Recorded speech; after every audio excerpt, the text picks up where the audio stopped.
So the MX-5 already is pretty ergonomic, but still a few people like I, and also a lot of tall people, have a few complaints about it. And that's first the steering wheel, which I already changed to a dished one. I didn't show that in the video because it's just one bolt, I guess, and taking out the old one, which also isn't that complicated.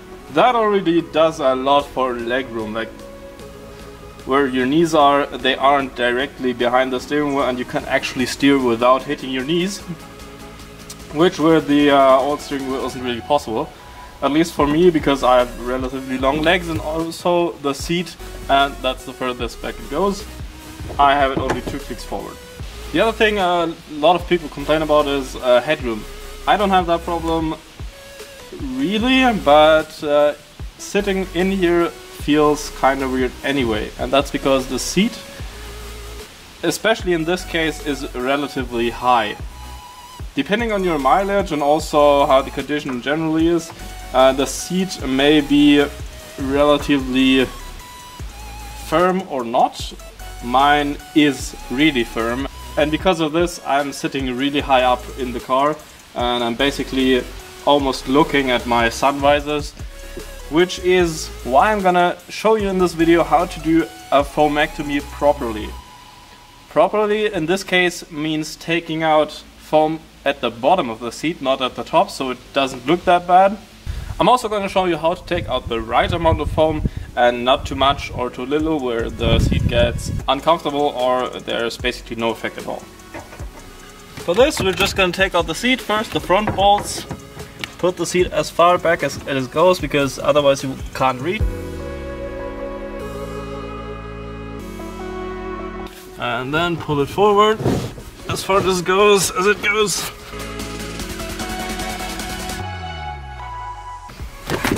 the seat is loose. Next, you disassemble the seat, take off the seat rails, pull back the rails again. Oh boy.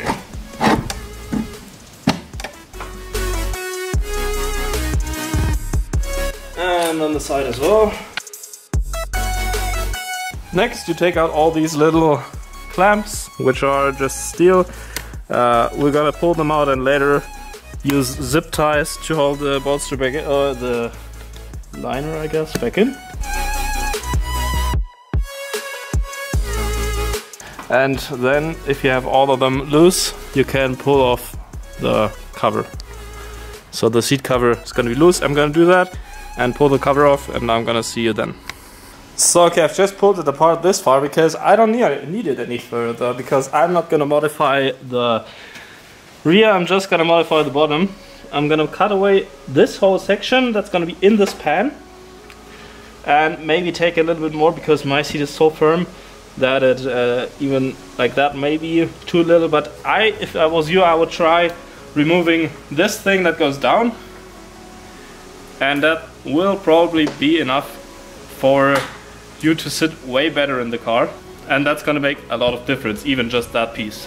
What am I going to use for this? You can either use like a drill with a metal brush thingy, but I don't recommend that because that makes like a mess that's not even funny. I'm just gonna use like a bread knife.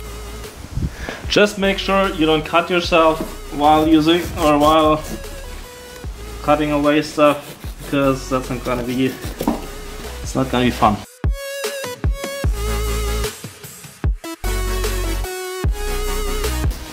A lot of people suggest taking away stuff at the top, but the problem is there's some plastic that's also already implemented, like that's integrated into the seat, and you don't really want to rip that out because when you do, the seat's not gonna sit right and it's gonna look kind of funny. That's why I'm doing it like this.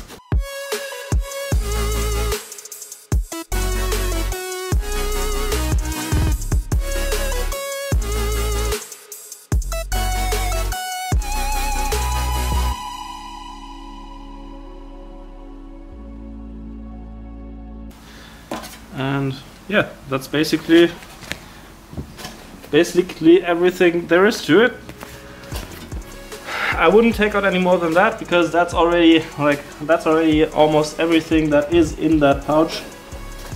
So that's that whole area gone. It's not that much.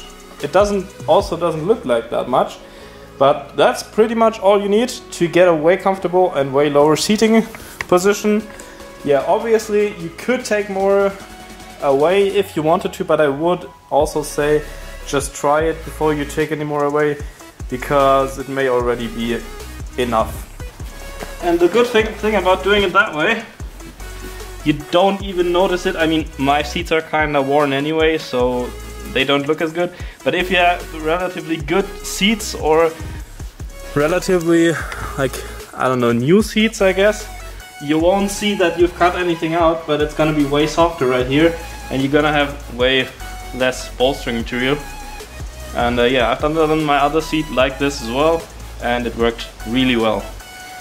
Okay, I'm just now gonna add some cable ties onto those locks so that I can put this back again.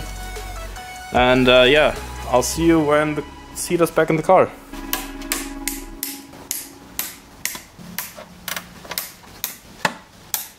And yeah, you can also see how much foam you took out, or I took out, when looking into those holes. Those were basically filled, and now there's less. And that's how much lower you're gonna sit basically.